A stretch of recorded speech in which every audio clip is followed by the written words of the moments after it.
Hvis du skal slå op med Magic Loop, og du gerne vil strikke 2 ting på en gang, så gør man det, at man først slår op med den ene farve.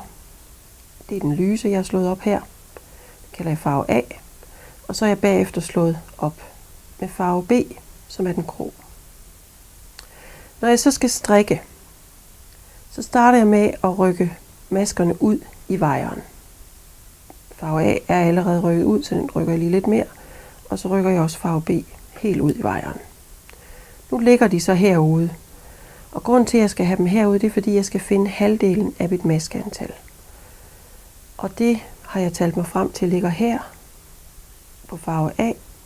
Bøjer jeg den, tager min vejer ud, så jeg ligesom har bøjet mit strik på den her måde. Lægger den ned, gør det samme over i farve B. Finder halvdelen, bøjer min vejer og hiver vejeren ud, så farve B også ligger dobbelt. Nu skal jeg så finde ud af at starte med at strikke på det her. Det kan godt se kludret ud, men det er faktisk ikke så galt, som det ser ud. Jeg vender mit arbejde,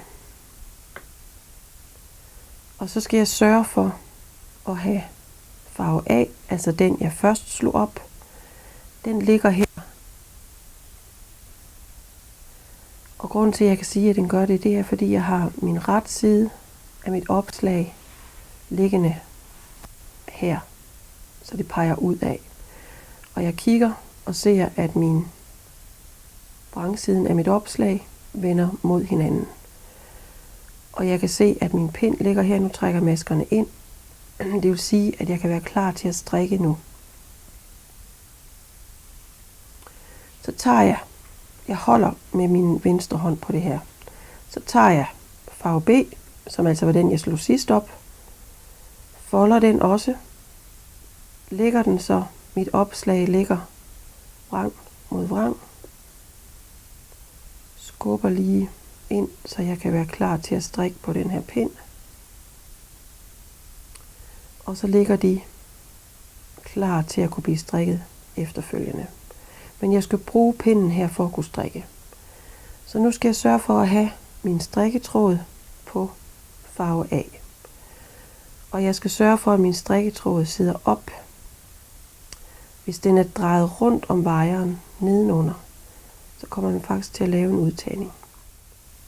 Nu er jeg så klar til at strikke farve A. Og imens holder jeg farve B herover i højre hånd. Den er ikke samlet, men det kommer den til at blive senere. Så nu strikker jeg maskerne på farve A.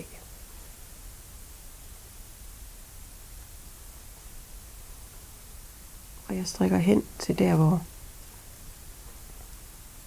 pinden slutter. Og på den her side har jeg jo halvdelen af mit maskeantal.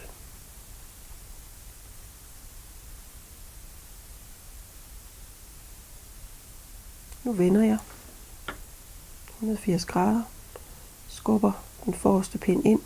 Læg mærke til, at jeg bliver ved med at holde på pinden, så jeg er klar til at strikke med det samme.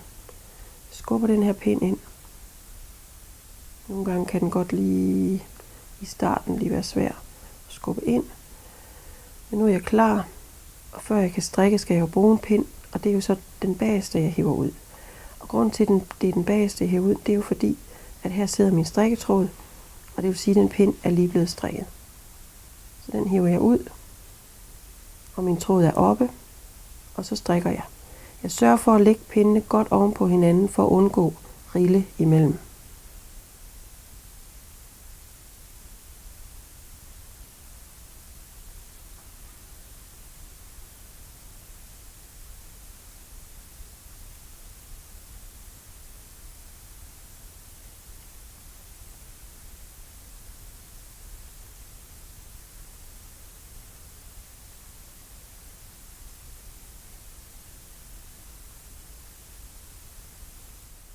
Nu har jeg så strikket en omgang med farve A. Nu skal jeg så over til farve B. Og inden jeg begynder på den, så tjekker jeg lige, at de ligger vrang mod vrang. Og jeg holder strikketråden op, så den ikke er snået rundt om wires. Og så strikker jeg så den ene halvdel.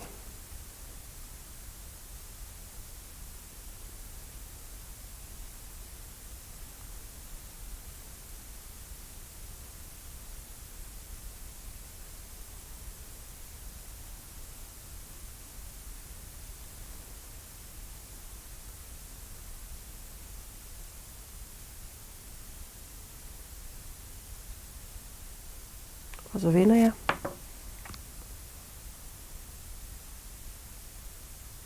Skubber den forreste pind ind.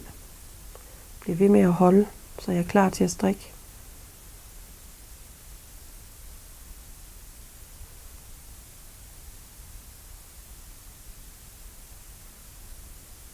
Hiver den bagerste pind ud. Tjekker, at tråden sidder op. Og så strikker jeg så den anden halvdel af maskerne.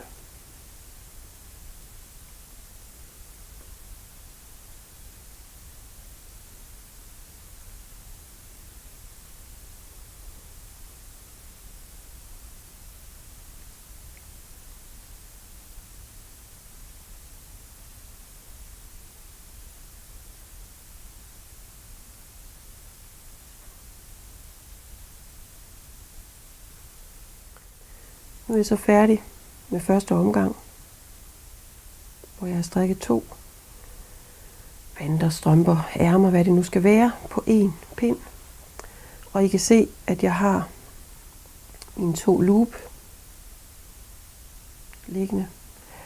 Og det er en god idé at sørge for, at de 2 ting, man strikker, at de ligesom bliver rykket lidt sammen i midten, så man er sikker på, at man har loopene i siden. Fordi det, der kan ske, det er, at det ene ærme, hvis nu det er ærmer, de kommer til at gå ud i wiren. Hvis det sker, er det ikke farligt. Det man gør, det er, at man finder halvdelen af maskerne igen, tager wiren ud og skubber dem ind igen. Der er ikke fare for, at der er noget, der falder af. Så man skal bare sørge for at få det på plads igen. Og når man så skal begynde at måske tage ud eller lave mønster eller noget, så er det altså over i farve A, det hele det starter. Så det er her, man kan sætte en markør og ligesom sige, det her, jeg laver udtagninger, det hele det starter fra.